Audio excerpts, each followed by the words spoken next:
আইসিডিএসের আরও একটি ক্লাসে তোমাদের প্রত্যেককে স্বাগত। আজকে এই ভিডিওতে আমরা আলোচনা করব আইসিডিএস কর্মী ও সহায়িকার প্রশ্নোত্তর সম্পর্কে, এবং যে প্রশ্নগুলি হচ্ছে পুষ্টি ও জনস্বাস্থ্য সম্পর্কিত। অর্থাৎ এই যে সাবজেক্ট রয়েছে, এই সাবজেক্ট থেকে বাছাই করা গুরুত্বপূর্ণ প্রশ্নোত্তর আলোচনা করব। তো সেক্ষেত্রে তোমরা যারা পরীক্ষার জন্য প্রস্তুতি নিচ্ছ, শুরু থেকে শেষ পর্যন্ত অবশ্যই দেখতে থাকো। পরীক্ষায় তোমরা অবশ্যই এখান থেকে কমন পাবে। এবং আরও একটি তথ্য তোমাদের জানিয়ে রাখি, প্রত্যেকেই ভিডিওটি লাইক করে দেবে। যদি কোনো প্রশ্ন থাকে তাহলে কমেন্ট করে জানাবে। ভিডিওটি তোমাদের বন্ধুদের শেয়ার করে দেবে এবং চ্যানেলটি অবশ্যই সাবস্ক্রাইব করে রাখো আইসিডিএসের রেগুলার ক্লাসগুলি পাওয়ার জন্য। তো দেখো, প্রথম প্রশ্নে বলা হচ্ছে প্রাণীজ খাদ্য ও উদ্ভিজ্জ খাদ্য থেকে নিচের কোনটি পাওয়া যায়? অর্থাৎ এই চারটি অপশানের মধ্যে কোনটি পাওয়া যায় প্রাণীজ খাদ্য ও উদ্ভিজ্জ খাদ্য থেকে? তো দেখো, এই প্রশ্নের সঠিক উত্তর হয়ে যাবে উপরের সবগুলি।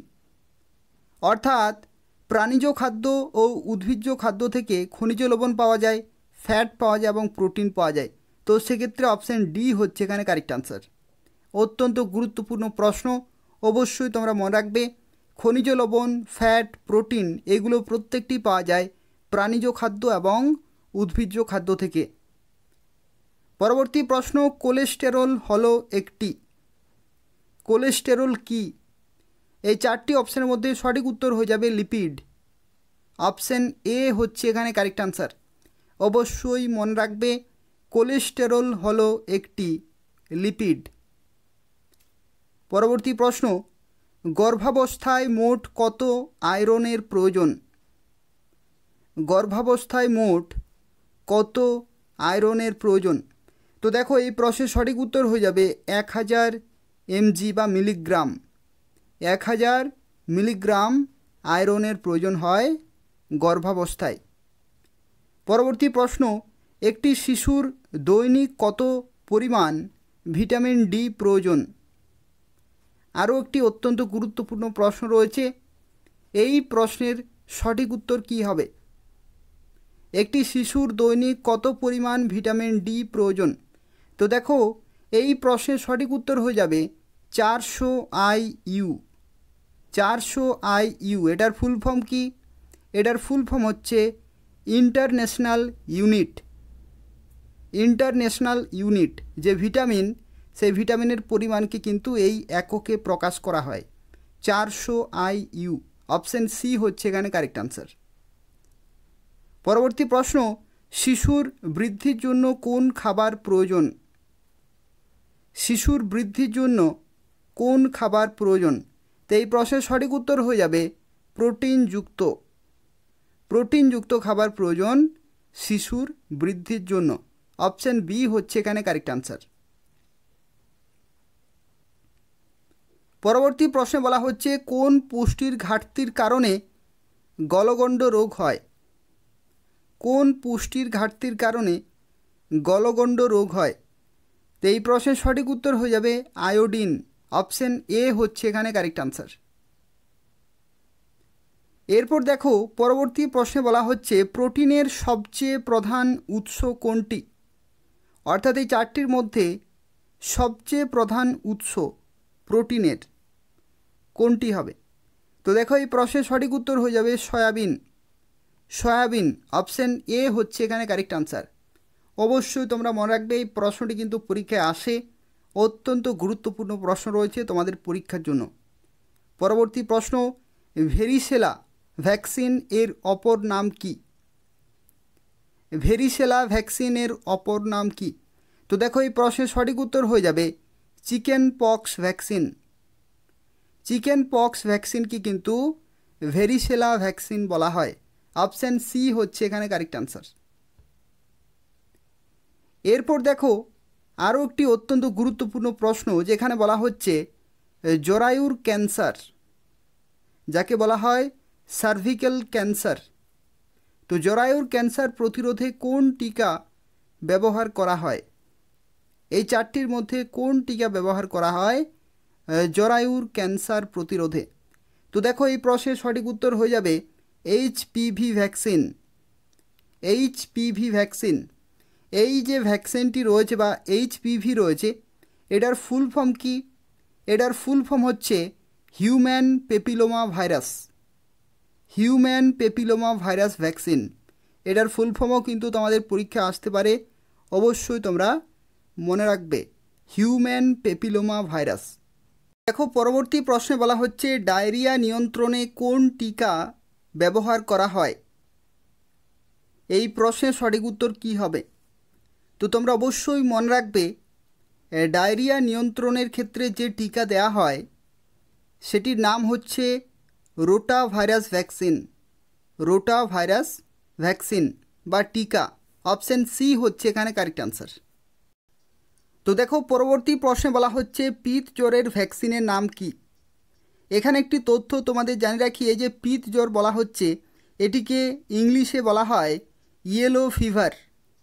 ইয়েলো ফিভার কিন্তু বলা হয়। তো সেক্ষেত্রে পরীক্ষাতে যে কোনো একটি আসবে, পিত জ্বর আসতে পারে অথবা ইয়েলো ফিভার আসতে পারে। তো দেখো এই প্রশ্নের সঠিক উত্তর হয়ে যাবে অপশান বি, 17D ভ্যাকসিন বলা হয় পিত জ্বরের ভ্যাকসিনকে। অপশান বি হচ্ছে এখানে কারেক্ট আনসার। পরবর্তী প্রশ্ন, পিত জ্বর একটি কী ঘটিত রোগ? পিত জ্বর একটি কী ঘটিত রোগ? তো অবশ্যই তোমরা মনে রাখবে এটি হচ্ছে ভাইরাস ঘটিত রোগ।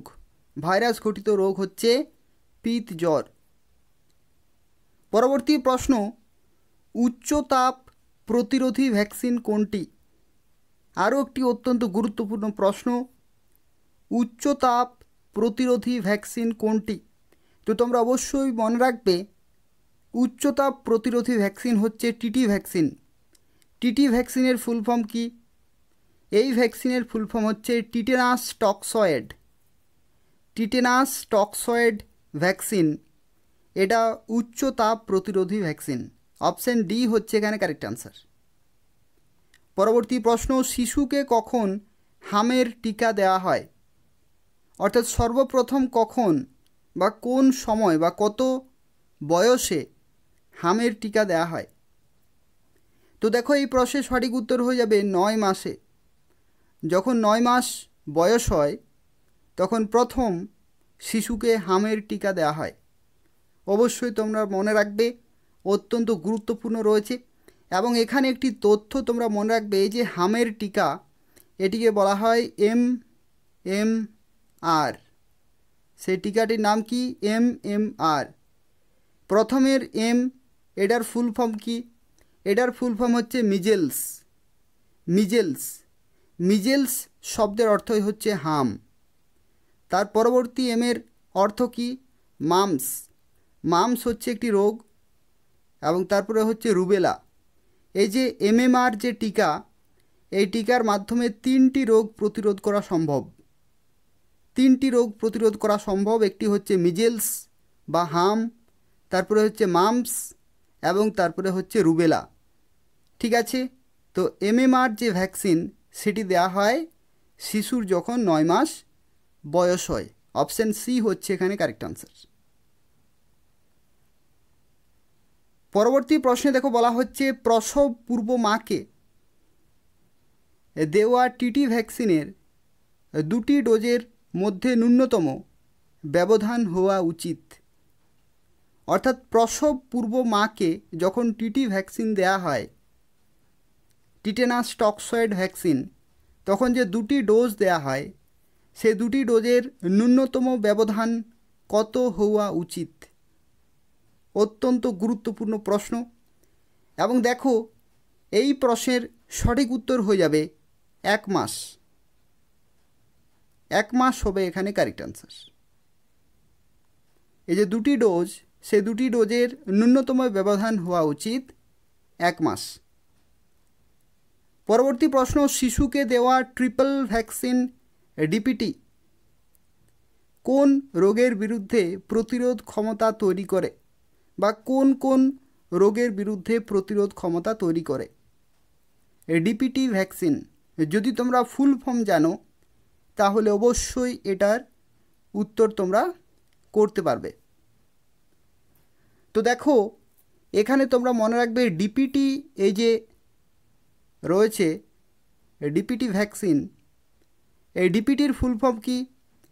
ডি হচ্ছে ডিপথেরিয়া, পি হচ্ছে পারটুসিস এবং টি হচ্ছে টিটেনাস। তো দেখো এখানে কোথাও কিন্তু পারটুসিস লেখা নেই। এখানে তোমরা মনে রাখবে ডিপথেরিয়া দেখো রয়েছে, টিটেনাস রয়েছে, কিন্তু এখানে পারটুসিস নেই। পারটুসিসকে বলা হয় হুপিং কাশি, ঠিক আছে, পারটুসিসকে বলা হয় হুপিং কাশি। তো সেক্ষেত্রে এখানে অবশ্যই সঠিক উত্তর হয়ে যাবে অপশান সি। হুপিং কাশি, টিটেনাস এবং ডিপথেরিয়া এই তিনটি রোগ প্রতিরোধ করতে সক্ষম ডিপিটি ভ্যাকসিন। ঠিক আছে, অপশান সি হচ্ছে এখানে কারেক্ট আনসার, যেখানে ডিপথেরিয়া, পারটুসিস এবং টিটেনাস। পারটুসিস এটাই হচ্ছে হুপিং কাশি। পরবর্তী প্রশ্ন, পেন্টাভ্যালেন্ট ভ্যাকসিন নিচের কোনগুলির সংমিশ্রণ, অর্থাৎ কোন কোন রোগ প্রতিরোধ করতে সক্ষম পেন্টাভ্যালেন্ট ভ্যাকসিন?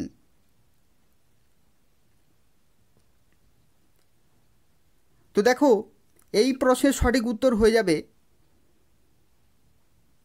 এখানে তোমাদের জানিয়ে দিচ্ছি, দেখো অপশান ডি হবে এখানে কারেক্ট আনসার। কেন?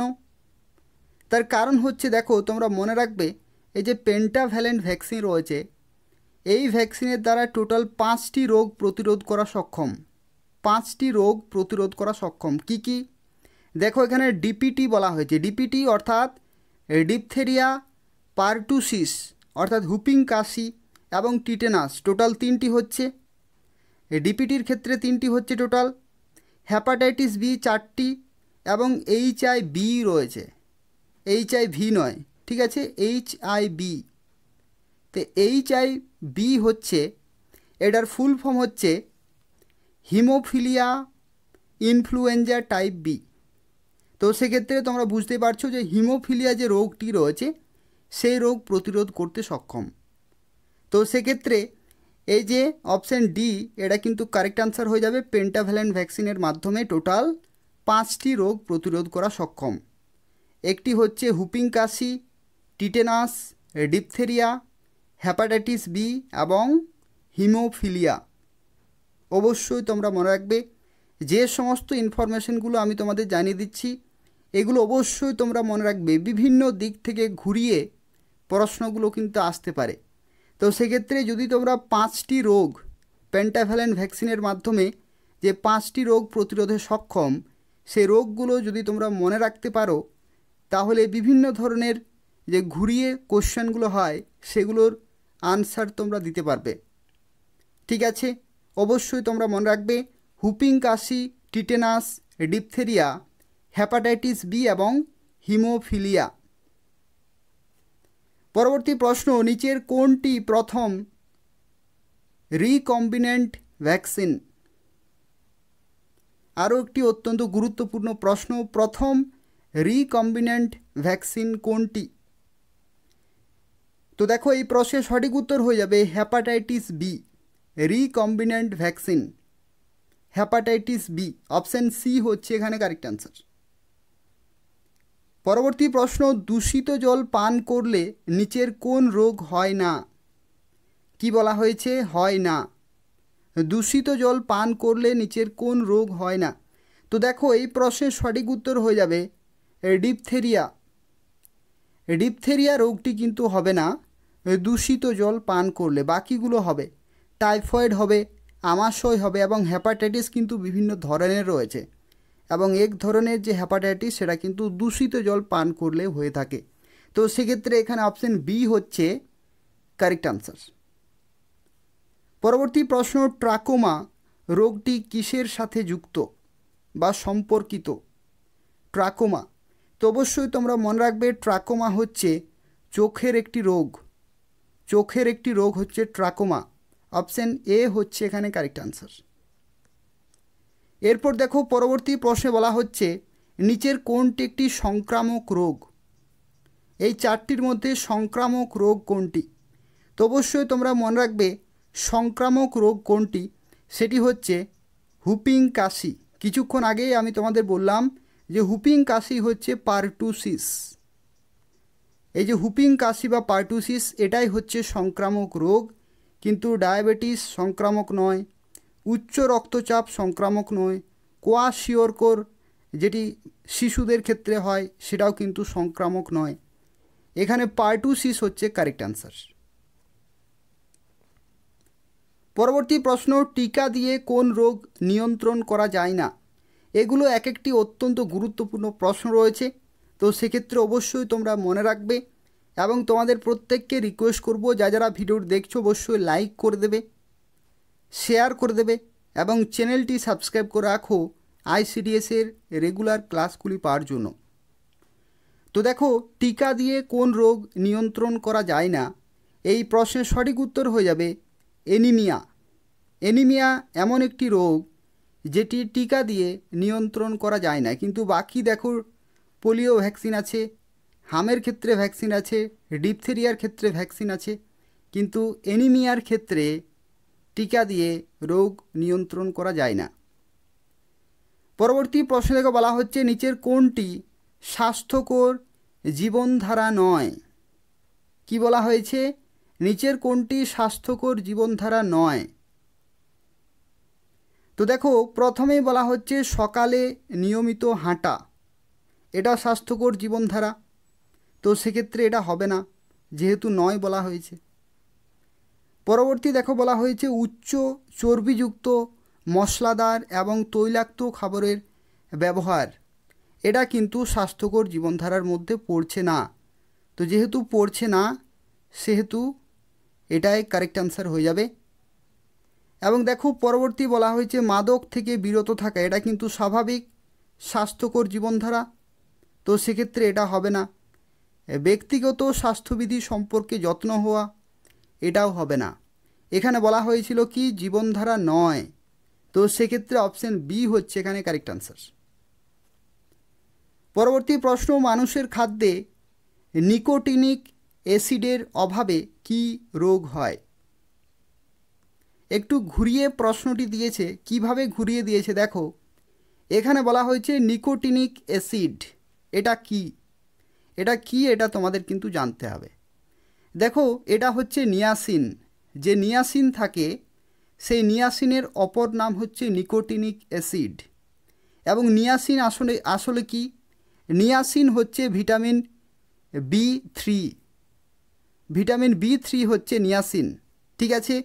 অবশ্যই তোমরা এগুলো মনে রাখবে, এক একটি অত্যন্ত গুরুত্বপূর্ণ তথ্য রয়েছে।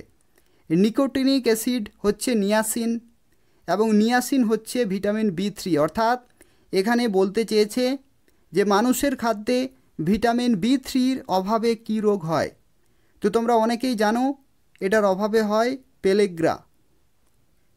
অপশান সি হচ্ছে এখানে কারেক্ট আনসার, ঠিক আছে? নিকোটিনিক অ্যাসিড মানে হচ্ছে নিয়াসিন, আর নিয়াসিন হচ্ছে ভিটামিন B3, অর্থাৎ এগুলোর এক একটি অন্য অন্য নাম রয়েছে, অপর নাম কিন্তু রয়েছে। অপশান সি হচ্ছে এখানে কারেক্ট আনসার। পরবর্তী প্রশ্ন থেকে বলা হচ্ছে ভোর কমিটি কত সালে গঠিত হয়? ভোর কমিটি, তো এখানে তোমাদের জানিয়ে রাখি এই যে কমিটি, এটা হচ্ছে জনস্বাস্থ্যের উন্নতি ঘটানোর জন্য একটি কমিটি তৈরি হয়েছিল। কত সালে? 1943 সালে। কত সালে? 1943 সালে ভারত সরকার দ্বারা একটি কমিটি তৈরি করা হয়েছিল যেটির নাম ছিল ভোর কমিটি, এবং সেটার উদ্দেশ্য ছিল জনস্বাস্থ্যের উন্নতি ঘটানো, ঠিক আছে? অবশ্যই মনে রাখবে।